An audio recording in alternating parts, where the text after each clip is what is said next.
예, 저희들이 이제 오늘부터 우리가 룻기 말씀을 좀 다루게 되는데, 이제 이 룻기 말씀은 주로 이렇게 이야기 형식으로 이루어져 있기 때문에 우리 성도님들께서 그렇게 이해하시는데 좀 어렵지 않을 수는 있습니다. 그래서 저는 이제 룻기 말씀을 한 2주 정도 다루면서 우리 성도님들께서 이제 자신의 삶을 한번 돌아보실 수 있는, 자신의 삶을 한번 이렇게 한 2주 동안 좀 차분하게 한번 돌아보실 수 있는 시간을 가지시면 좋겠습니다.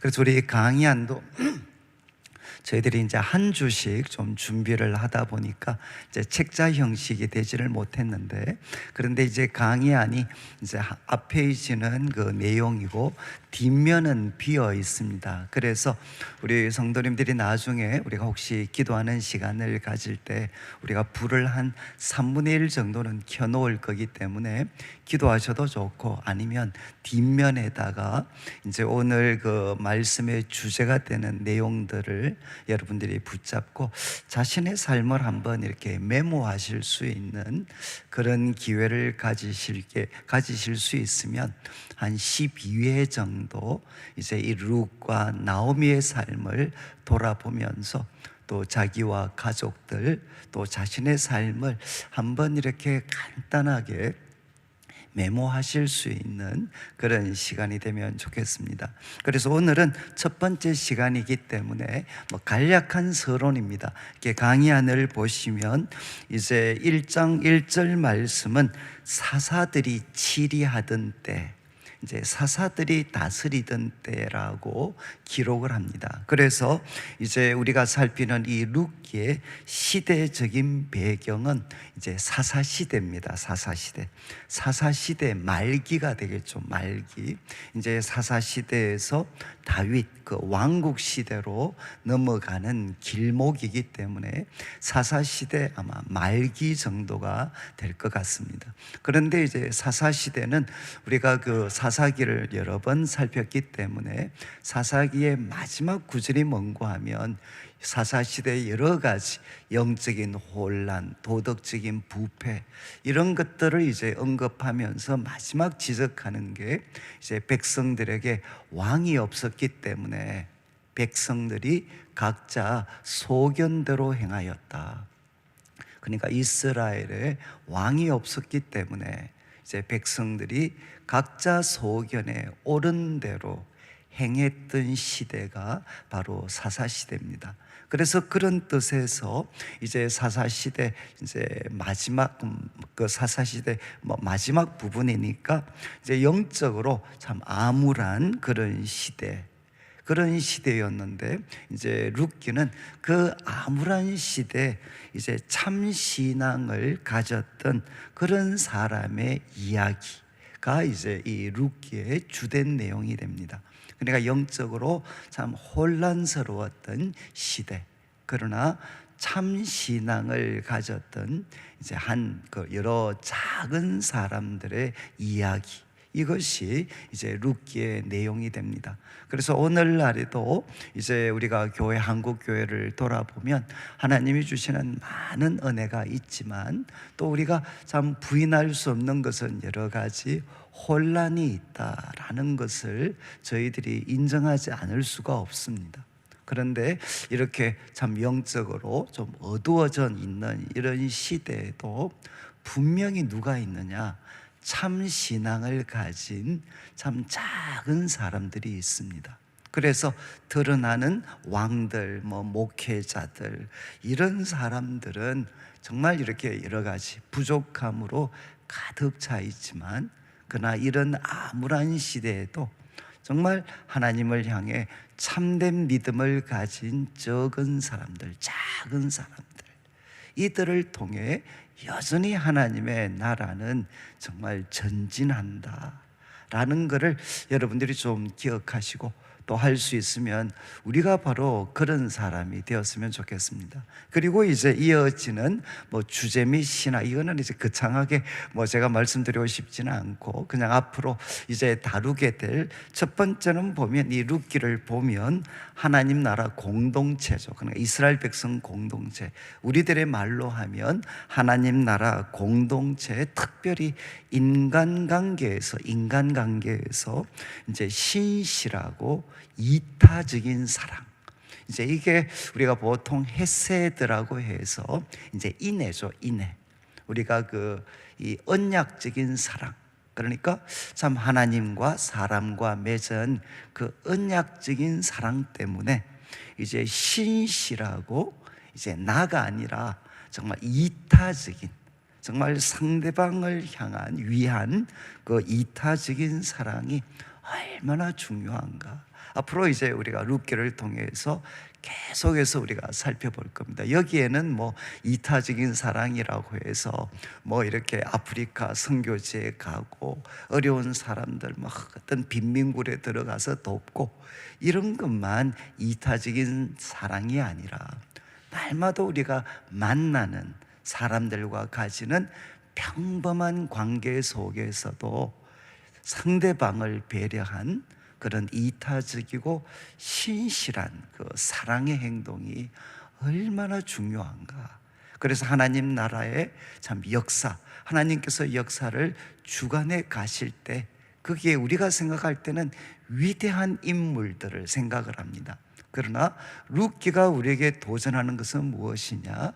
바로 하나님의 역사가 진행되는데 작은 사람들의 바로 신실하고 이타적인 사랑이 거기에 강력한 동력이 된다라는 것을 우리가 룻기를 통해 확인할 수가 있습니다. 그래서 지금 저희들이 가정에서나 일터에서나 또 우리가 참 이 사회생활 속에서 만나는 사람들과 나누는 대화, 행동 속에서 작지만 신실하고 그리고 상대방을 배려한 그 행동이 얼마나 귀중한가 하는 것을 저희들이 확인할 수 있는 기회가 되면 좋겠고, 그리고 이제 두 번째는 하나님 나라 공동체 일원이 되는 것은, 구성원이 되는 것은 혈육이 아니라 순종하는 믿음에 달린 것이다.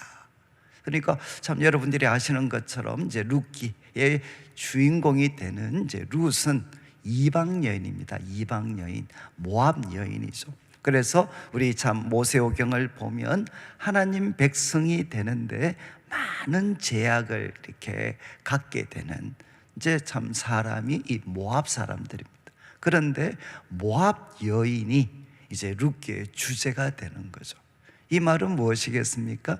결국 우리가 하나님 나라 공동체의 신실한 구성원이 되는 것은 혈육이 아니다. 혈육, 이제 순종을 통해서 입증되어지는 그 믿음이 중요한 것이다. 그래서 우리 성도님들 중에도 어떤 분들은 나는 이렇게 모태신앙이 아니기 때문에, 또 나는 참 신앙의 좋은 배경을 가지지 못했기 때문에 어쩌면 좀 힘들어 하시는 분들도 계실 수 있습니다. 정말 뭐 그것은 우리 어르신들이 가지셨던 그 믿음, 그 유산은 정말 귀한 것입니다. 귀한 것이지만 그러나 그것은 최종 결정적인 것은 아닙니다. 최종적으로 바로 우리가 룻을 통해 확인할 수 있는 것은 정말 구성원이 되고 주역이 되는 것은 바로 순종으로 표현되어지는 믿음에 달린 것이다. 그래서 저는 우리 성도님들이 다시 한번 순종으로 표현되는 여러분의 믿음을 회복하실 수 있는 기회가 됐으면 좋겠고, 그리고 세 번째는 이제 작은 사람을 위한 크신 하나님, 정말 일상에서 하나님의 뜻에 순종할 때 바로 거기에 하나님의 역사가 펼쳐진다는 겁니다. 그러니까 룻기에 등장하는 사람들은 뭐 전국구는 아무도 없죠. 전국구에 그런 유명세를 탄 사람은 아무도 없습니다. 정말 우리가 만나는, 우리가 생활 속에서 만나는 분이죠. 작은 사람들입니다. 많은 분들은 이름도 잘 등장하지 않는 바로 작은 사람들. 그런데 그 작은 사람들이 순종할 때 나중에 정말 다윗으로 대표되는 이스라엘 그 하나님의 놀라운 역사들은 이 작은 사람들의 일상 속에서 행하는 순종과 사랑을 통해 진행이 되는 거다. 그래서 우리가 정말 거창한, 저는 우리 한국교회가 위대한 비전을 갖고 저는 참 중요하게 생각합니다.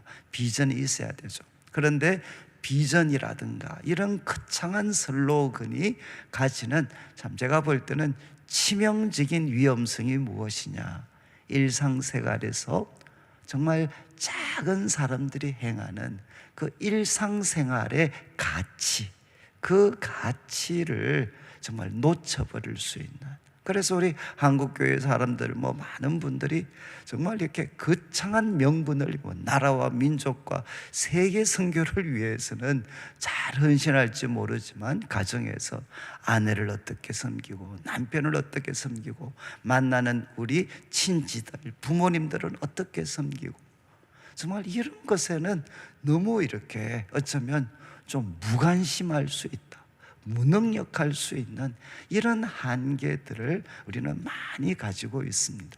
그런데 이제 룻기가 우리에게 도전하는 거죠. 정말 위대한 하나님의 역사를 기대한다면 바로 지금 우리가 만나는 사람들에게 작은 소위 순종과 사랑을 나타내는 것, 거기에서 하나님의 위대한 역사는 준비되어지고 또 진행되어져 간다는 것입니다.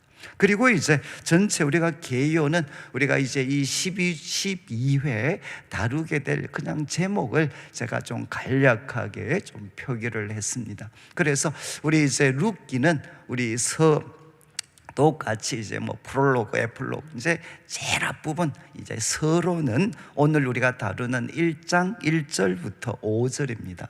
그래서 결국 이제 제목은, 핵심은 뭔가 하면 이 나오미가 이 룻기의 주제입니다. 이름은 룻기지만 그러나 실질적으로 이 룻기의 주인공은 누구로 설정이 되어 있느냐? 나오미로 설정이 되어 있습니다. 나오미.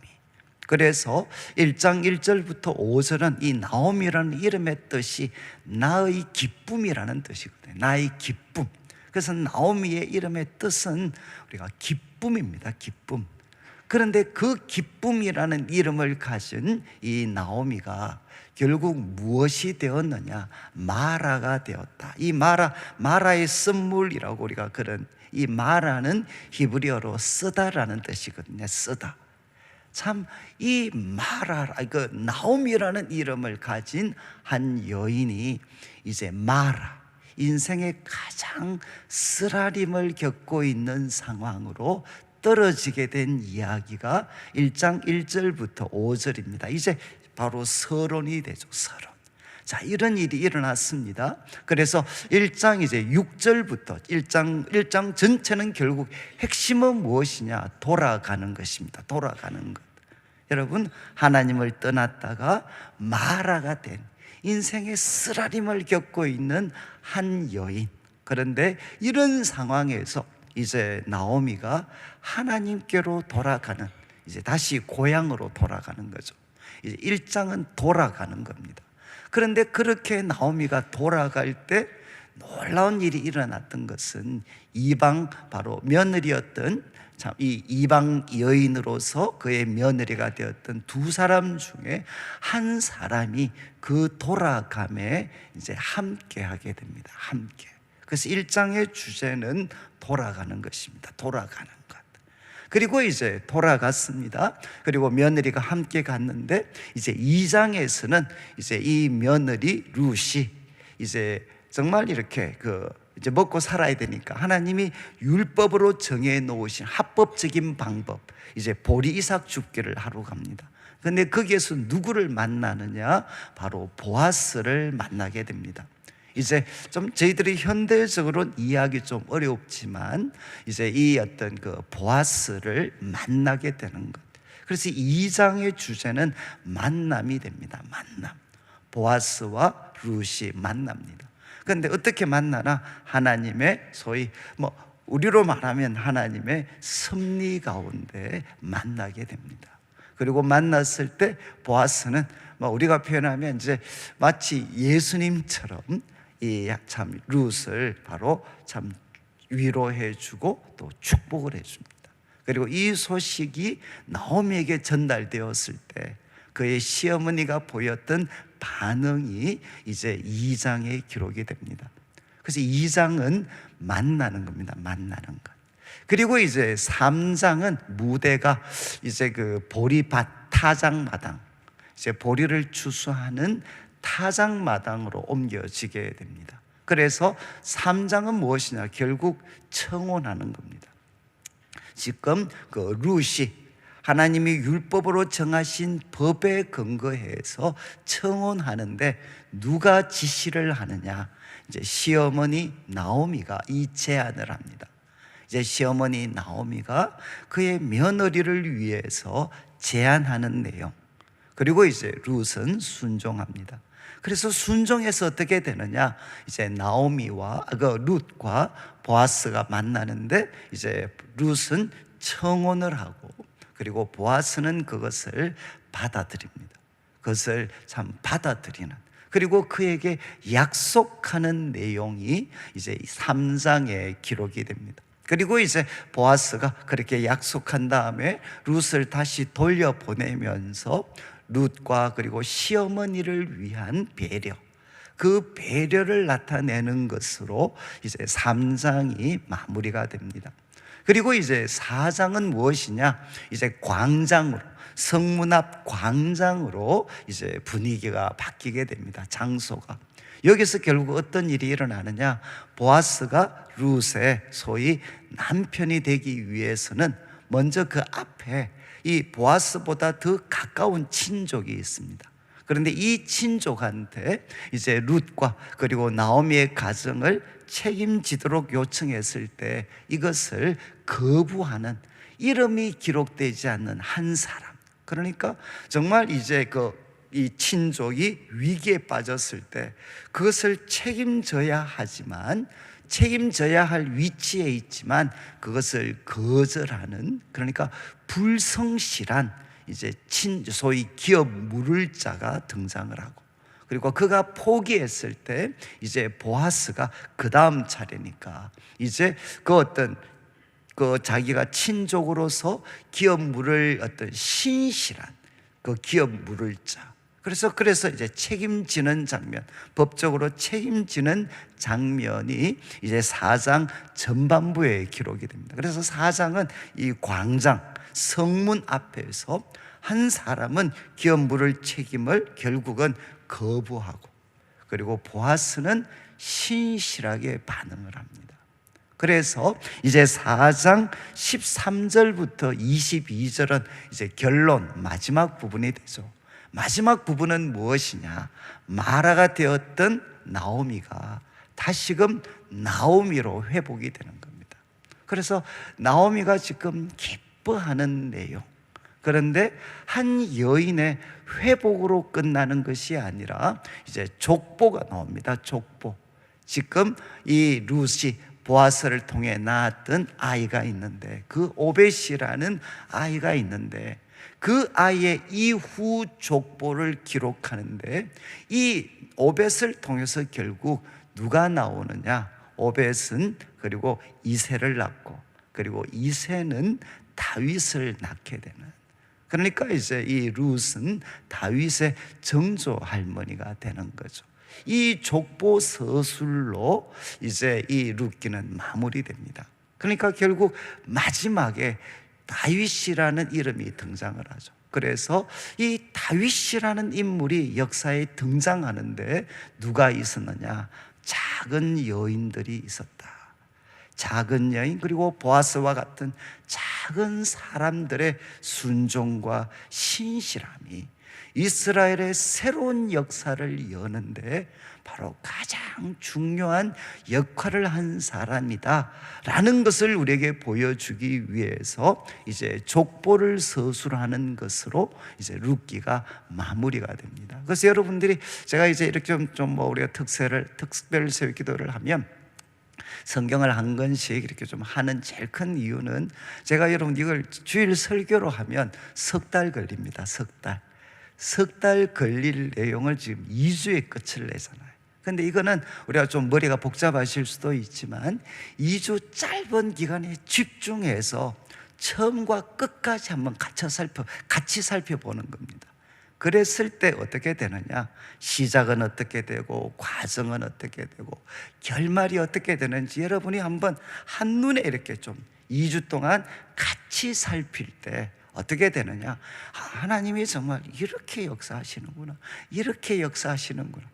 그리고 성경에 있는 말씀들은 다 짝이 있고, 그리고 이것이 얼마나 깊은 뿌리를 가지고 있고, 그래서 수많은 간정 중에 한마디 툭 던지는 게 성경 말씀이 아니라 정말 하나님의 그 말씀 속에 이런 깊이와 논리와 체계와 짜임새가 또 있고, 야, 정말 하나님 말씀이 놀라운 거구나. 그래서 이 설교를 마치고 나면 여러분이 내가 다시 한번 성경을 조금 더 열심히 봐야 되겠다, 말씀을 좀 더 주의해서 내가 봐야 되겠다라는 결심을 하실 수가 있으면 참 좋을 것 같습니다. 자, 이런 이제 전체적인 이 개요를 여러분들이 기억하셔야 됩니다. 나오미가 마라가 됐습니다. 그리고 끝은 나오미가 다시 나오미가 되는 겁니다. 그 중간에 하나님께 돌아오는 과정이 있었고, 하나님의 섭리 가운데 만남이 있었고, 그리고 이제 시어머니의 그런 제안을 받아들여서 하나님 법에 근거한 결단이 있었고, 그리고 그 결단을 기꺼이 받아들이고, 그리고 4장에는 신실했던 기업 물을 자, 그리고 불성실했던 기업 물을 자.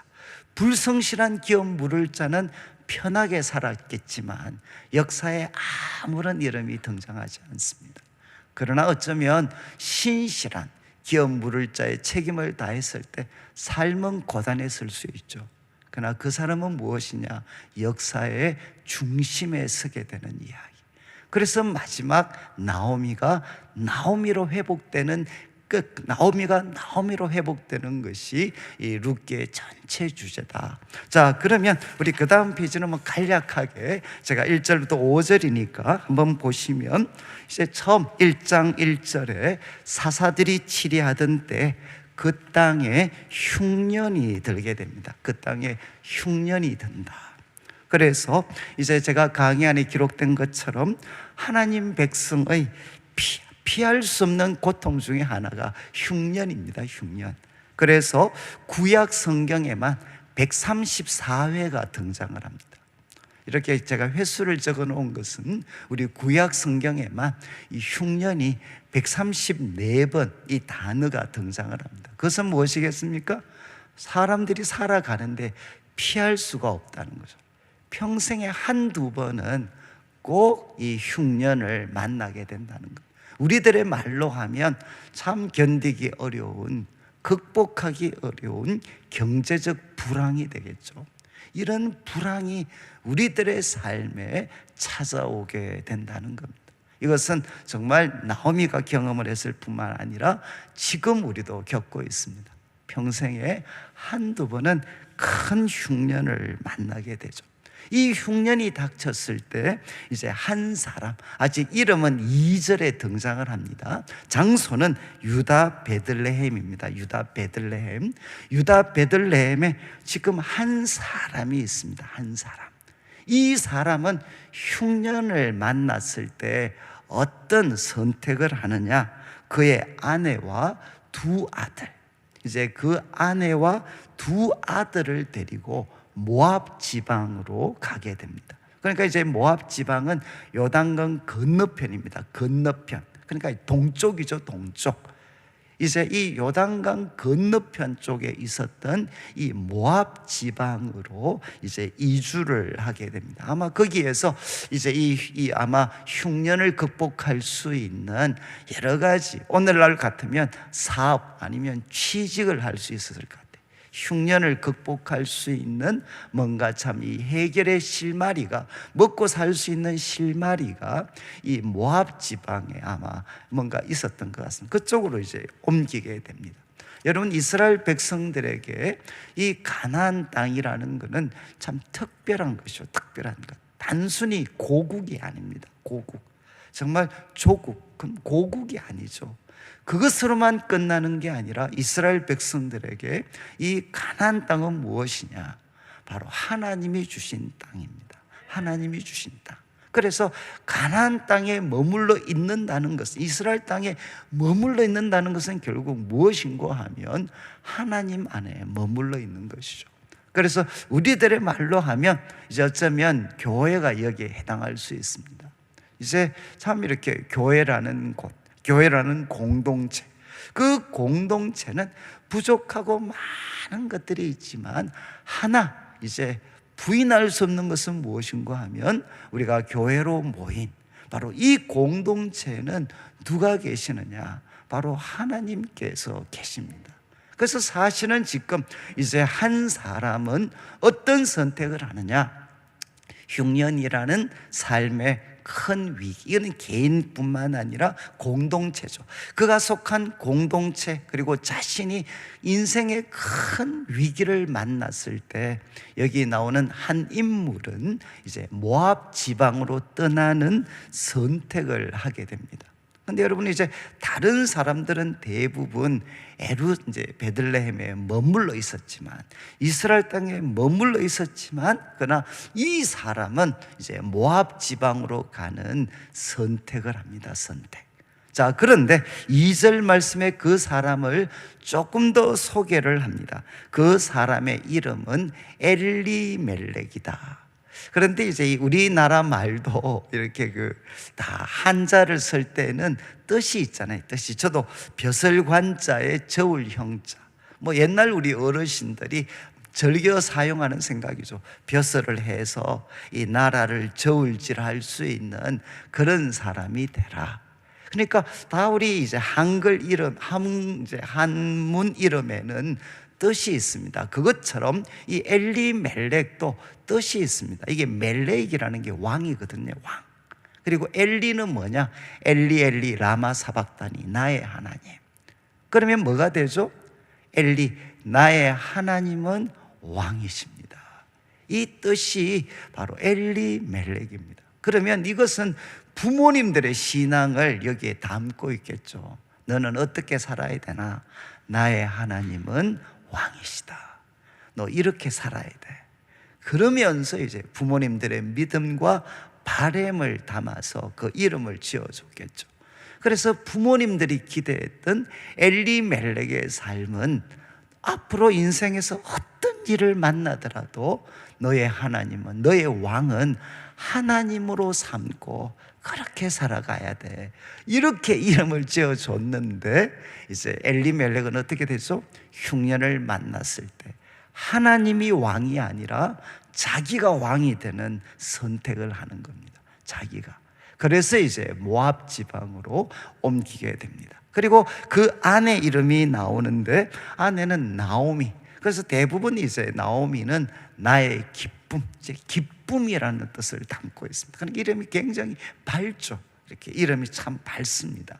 그래, 정말로 기쁨, 그 기쁨으로 살아야 돼. 기쁨. 우리 그래서 한국에도 우리 기쁠 희자, 만약 여자분들 같으면 희자가 참 많잖아. 이 기쁨과 관계되는 그런 한자를 갖고 계시는 우리 여자분들이 참 많습니다.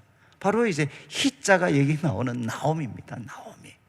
여러분이 이제 나오미.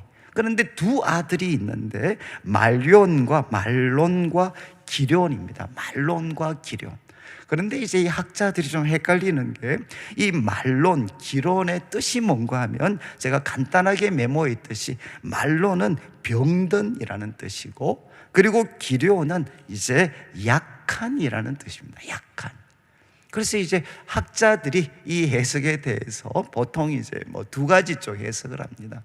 하나는 이 말론과 기론이 어릴 때부터 좀 몸이 비실비실했다, 이렇게 해서 이제 이름을 담은 뭐 이렇게 기록했다라는 해석도 있고, 또 이제 우리나라 쪽에 사람들, 여러분 옛날부터 왜 귀한 자식들한테는 좋은 이름을 안 줬습니다. 이해하시죠? 옛날에 우리 믿음 이전에 이제 우리 옛날 어르신들 보면 자꾸 이제 아들을 너무 애지중지하면, 좀 죄송한 말씀이, 귀신들이 소위 해꾸지한다고. 그래서 귀신들이 해꾸지를 못하도록 주로 부정적인 이름으로 이렇게 이름을 불렀습니다. 왜? 그래서 너 안전해야 돼, 반대 뜻을 갖도록. 그래서 어떤 분들은 이 말론과 기론을 그런 식으로 해석하는 분도 계십니다. 그러니까 이게 본 이름이 될 수도 있지만, 어쩌면 고대에는 지금처럼 이런 사회가 아니니까 정말 건강하도록, 그리고 강하도록 하는 염원을 담아서 반대 이름을 정하는. 그래서 저는 뭐 두 가지 해석이 다 가능할 것 같아요. 뭐 정확하게 우리가 자료가 없기 때문에. 그래서 이 참 하나님은 나의 왕이시다, 그리고 또 기쁨이라는 이름을 가진 이 두 사람 속에 이제 병들고 약한 이름을 가진 말론과 기론이 있었습니다. 이들이 같이 떠났습니다. 같이. 자, 그런데 이제 이 2절 마지막 부분을 보시면, 그런데 한 번 더 유다 베들레헴이 등장하고 한 단어가 첨가가 됩니다. 에브랏 사람이다. 에브랏 사람이다. 이제 베들레헴, 그런데 이제 에브랏 사람이다, 이렇게 이제 한 단어를 첨가합니다. 그런데 이 에브랏이라는 것은 이제 보통 우리 학자들이 다 지적하는 것은, 제일 우리가 조금 더 친숙한 말은 에브라다입니다. 에브라다. 여러분 이제 이 미가서 5장 2절에 보면 우리가 성탄절 때 자주 인용합니다. 너 베들레헴 에브라다야, 이런 표현을 쓰죠. 에브라다. 이 에브라다의 축약형이 에브랏이다라고 대부분 생각을 합니다. 그러니까 이제 이 어떤 에브랏 사람, 그래서 이 에브랏이 뭐냐, 뭐 학자들마다 견해가 구가죠. 베들레헴의 옛날 이름이다. 옛날 이름이라면 저게 명기할 필요가 뭐 있나. 이것보다는 아마 베들레헴이 그 더 작은 두 마을로 이루어져 있었는데, 이 작은 두 마을, 그래서 이제 베들레헴과 에브라다, 두 작은 그런 마을이 있었는데, 이제 이 에브라다가 이제 이 어떤 베들레헴에 합쳐지게 되는. 그래서 똑같은 베들레헴이지만 우리도 시골에 가면 뭐 그런 거 있잖아요. 똑같은, 예를 들면 성주 하나였는데 그 다른 작은 마을로 나누어졌던, 막 그렇게 생각을 하시면 될 것 같아요. 베들레헴 에브랏 사람. 그런데 왜 이 표현이 중요하냐? 여러분 이제 이 어떤 룻기는 마무리가 다윗으로 끝난다고 말씀드렸습니다. 그래서 다윗을 설명할 때 우리 자막에 사무엘상 17장 12절 말씀을 한번 보시면, 여기에 이제 다윗이 골리앗과 싸우러 나갈 때 그때 다윗이 누구인지 그의 가족 배경을 밝히게 됩니다. 그런데 거기에 12절, 다윗은 뭐라고 했습니까? 유다 베들레헴 에브랏 사람 이새의 아들이다. 여기 이새를 설명할 때 베들레헴 에브랏 사람이다, 이렇게 설명을 하죠. 그래서 바로 이 사실과 연관되어져서 이 다윗이 누구였는지, 그의 가족 배경이 어떠했는지를 명확하게 사람들에게 알려주기 위해서, 지금 이제 다시 룻기로 돌아오겠습니다. 룻기에 정말 이 엘리멜렉을 소개할 때 이제 유다 베들레헴 에브랏 사람이다, 다윗과의 연관성을 명확하게 밝히기 위해서 표현했지 않느냐, 대부분 이렇게 추측을 합니다. 자, 그런데 이 사람이 모압 지방에 들어가서 살았다는 거죠. 모압 지방에 가서 살았습니다. 여러분, 이 흉년 때 이스라엘 백성들이 참 이 가나안을 조금 뒤로 하고 다른 지역으로 옮기는 것은 정말 피할 수 없는, 참 피하기 힘든 유혹이었어요. 왜? 이 이스라엘은 소위 광야 지역이었기 때문에 흉년이 들면 방법이 없죠. 그래서 가장 대표적인 게 창세기 12장 10절 한번 보시죠. 아브라함이 바로 하나님의 말씀을 받아서 지금 가나안 땅에 들어왔습니다. 그리고 하나님께 제단도 쌓았습니다. 그리고 이 땅을 주겠다고 하나님이 약속도 했는데 그 땅에 기근이 들었을 때 아브라함도 어떤 선택을 합니까? 애굽, 바로 나일강 물이 넘치는 이제 이 애굽으로 거류하려고 떠나게 되는 거죠. 지금 이제 이 엘리멜렉도 이런 선택을 하게 되는데 3절부터 보시면 이제 어떻게 되나? 그 선택의 결과가 어떻게 되었나? 나오미의 남편 엘리멜렉이 죽습니다. 아마 이제 모압 지방으로 이주한 지 불과 얼마 되지 않아서 아마 엘리멜렉이 죽은 것 같습니다. 그래서 엘리멜렉이 죽습니다. 그런데 이제 주인공은 나오미입니다. 이제 나오미는 그러면 어떻게 하나? 나오미와 그의 두 아들이 이제 남아 있습니다. 여러분, 그러면 남편이 죽었습니다. 그럼 나오미는 어떤 선택을 해야 되나? 둘 중에 하나죠. 다시금 이제 남편이 죽었으니까 다시금 고향이죠. 고향 베들레헴으로 돌아갈 것이냐, 아니면 거기에 머무를 것이냐. 4절을 보시면 나오미는 어떤 선택을 하느냐?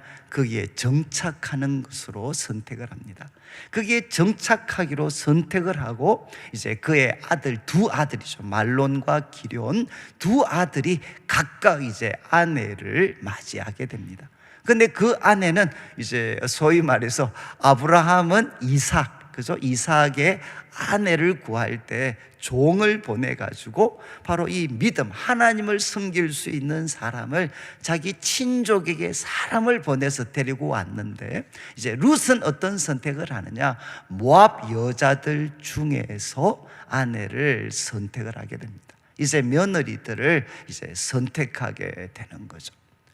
자, 이제 그리고 그들이 거주한 지 10년이 지났습니다. 10년. 그리고 5절을 보시면 이제 10년이 지난 후에 말론과 기럧 두 사람이 다 죽게 됩니다. 그리고 이제 그 여인은 두 아들과 남편의 뒤에 이제 남게 됩니다. 근데 여기에 이제 10년이라는 이 숫자, 이 10년은 어디서부터 10년이냐? 이제 학자들 사이에 조금 논란이 있죠. 이 10년은 지금 모압 땅에서 이주한 것부터 계산해서 10년이냐, 아니면 말론과 기럧이 결혼하고 나서부터 10년이냐. 이제 이게 나름 논란이 있습니다. 그런데 우리가 자연스럽게 이 문장 자연스러운 걸 봐서는 결혼한 지 10년이라고 봐야 되지 않느냐. 그 근거가 뭔가 하면 우리 이제 그 창세기 16장 3절 한번 좀 비추어 주시면 좋겠는데, 이 창세기 16장 13절에 이 10년이라는 숫자가 등장해요. 10년이라는 숫자. 근데 잘 한번 보시면 아브라함의 아내 사레가 그 여종 애굽 사람 하갈을 데려다가 아브라함에게 첩으로 줍니다. 첩으로. 지금 이제 사라가 그래서 자기 남편한테 자기의 종을 첩으로 줍니다. 그런데 그 시기를 뭐라고 명기했느냐? 땅에 거주한 지 10년 후였다. 여러분, 왜 가나안 땅에 거주한 지 5년 만에 첩으로 주지 않았을까요? 그리고 또 왜 9년 만에 안 주었을까요? 그리고 또 15년 정도 있다가 안 주고 이런 표현이 그건 지 마음이지, 이러면 할 말은 없는데 왜 10년 후에 주었겠느냐. 그래서 대부분 학자들이 이야기하는 것은 이제 한 여인이 참 결혼을 했을 때 자식을 놓을 수 있는가 없는가 하는 것을 최종적으로 판단하는 시기를 보통 아마 당신은 10년으로 생각했지 않겠는가. 그래서 사라가 정말 이제 이 아브라함 따라서 가나안 땅에 들어왔지만 10년이 지나도 이제 아이를 낳을 수 없었다. 그것은 나는 아이를 못 낳는 모양이다. 그래서 결국 이제 이 사례가 정말 자기 종을 남편한테 주는 거죠. 지금 이제 뭐 어떤 이 말씀을 통해서 조금 보면, 다시 우리 룻기 1장 5절을 한번 보시면 이제 10년이 지났는데 결국은 아들이 다 죽었습니다. 근데 문제는 무엇이죠? 아니, 손자 손녀가 전혀 등장하지 않아요. 그러니까 지금 이제 이 나오미 입장에서는, 여러분, 첫 번째는 이 흉년이라는 고통을 만났습니다. 비극을 만났습니다. 그런데 자기가 선택할 수 있는 건 아니죠. 이제 남편이 모압 지방으로 가는 선택을 했습니다. 그래서 같이 갔습니다. 그런데 곧 이제 얼마 있지 않아서 남편이 죽습니다. 그리고 이제 거기에 정착하기로 결심을 했는데 모압 여인 두 여인을 이제 며느리로 삼았습니다. 그런데 어떤 일이 일어났죠? 이제 죽었지만 그 앞에 일어난 일이 무엇이냐? 10년 동안 소위 손자 손녀를 보지를 못합니다. 이게 이제 왜 나중에 룻이 보아스와 결혼하잖아요. 보아스와 결혼하고 나서는 어떤 일이 생기죠? 이제 자녀들을 출산을 하게 되죠. 그런데 이 말론과 기료는 둘 다 이제 자녀들을 놓지 못합니다. 그 자녀들도 놓지 못하고 어떻게 되나? 말론과 기료는 이제 다 죽게 되는 거죠. 결국 이제 여러분, 나오미는 어떻게 됐습니까? 나중에 우리가 다음에 살펴보겠지만 아마 풍족한 재산을 가졌던 사람인 것 같아요. 왜냐, 이 베들레헴 중에서도 먹고 사는 것이 괜찮았던 풍족한 상태에서 모압 지방으로 갔는데, 결국 이제 세월이 지난 후에 남은 것은 무엇이냐?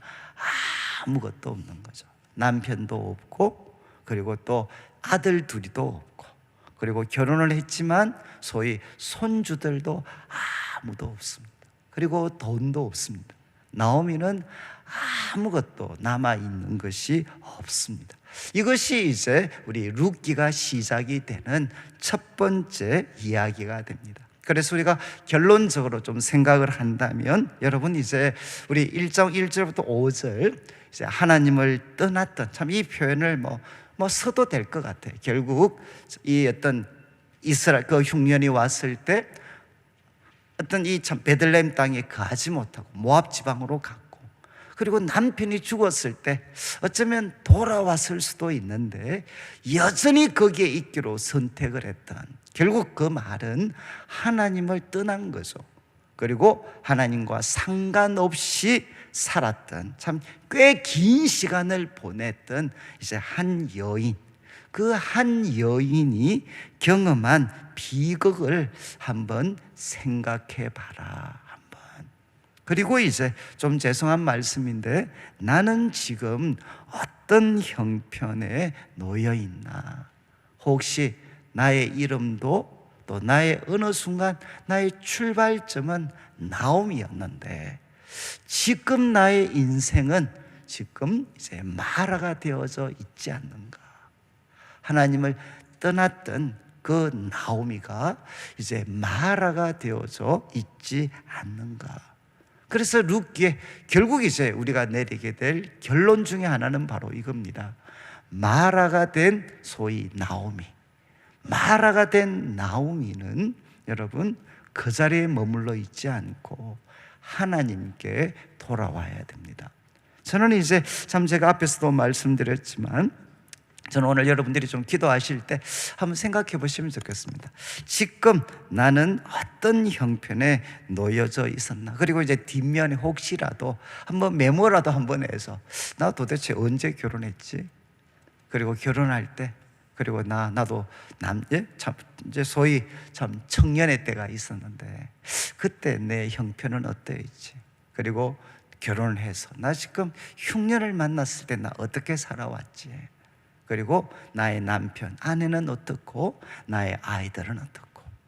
그리고 조금 더 확대한다면, 저는 참 좀 죄송한 말씀이지만 저는 이제 이 나오미를 보면 좀 죄송한 말씀이지만 저는 우리 할머님 생각이 많이 났어요. 우리 할머님도 이제 우리 남편이 참 그때 어려우셨기 때문에 일본으로 이렇게 먹고 사신다고 이제 가족들 뒤로 다 가셨거든요.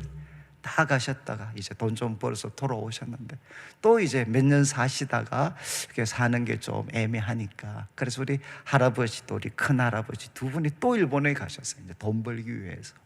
그렇게 가셨다가 이제 전쟁이 나서 한국 전쟁이 나버린 거죠. 그러니까 서로 생사를 알지 못하고, 그래서 이제 우리 뭐 서로 연락이 안 되니까 결국 이제 우리 할머님 같은 경우는 이제 남편이 분명히 있는데 죽었는지 살았는지도 모르고, 그래서 혼자서 이제 삼남매를 이제 키우셨죠. 삼남매.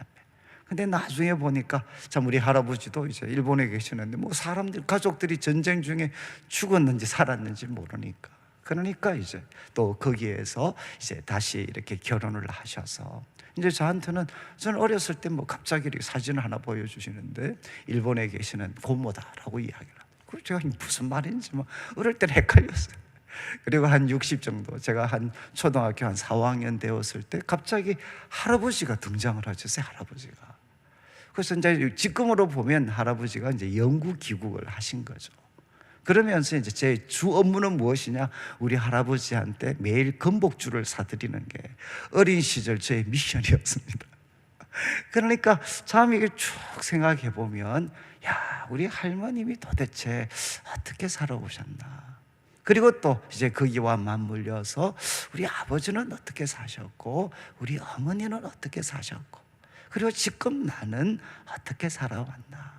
저는 그래서 우리 룻기를 통해서 여러분 짧은 시간이지만 한번 자신의 삶도 한번 돌아보고, 또 조금 과한 이야기지만 우리 부모님들의 삶도 한번 돌아봐서 내가 왜 여기에 있는지를 하나님 앞에서 한번 점검해 보실 수 있는 시간이 되고, 혹시라도 참 나의 삶이 여러분 엘리멜렉인데 지금 모압 땅에서 혹시 놀고 있지 않나? 그리고 또 난 나옴인데 지금 마라처럼 살고 있지 않는가? 여러분, 이제 이 룻기가 우리에게 도전하는 것은 모압 지방에서 놀고 있는 엘리멜렉, 마라가 된 나오미는 하나님께 돌아와야 됩니다. 자, 우리 이제 한 5분 정도 시간이 좀 짧은 시간이 됐는데, 우리가 첫 번째 시간이었기 때문에 하나님, 저의 삶을 한번 돌아봅니다. 혹시 제가 엘리멜렉인데 모압 지방에 있다면, 나옴인데 마라가 되어 있다면 하나님께 돌아올 수 있는 은혜를 허락해 주십시오.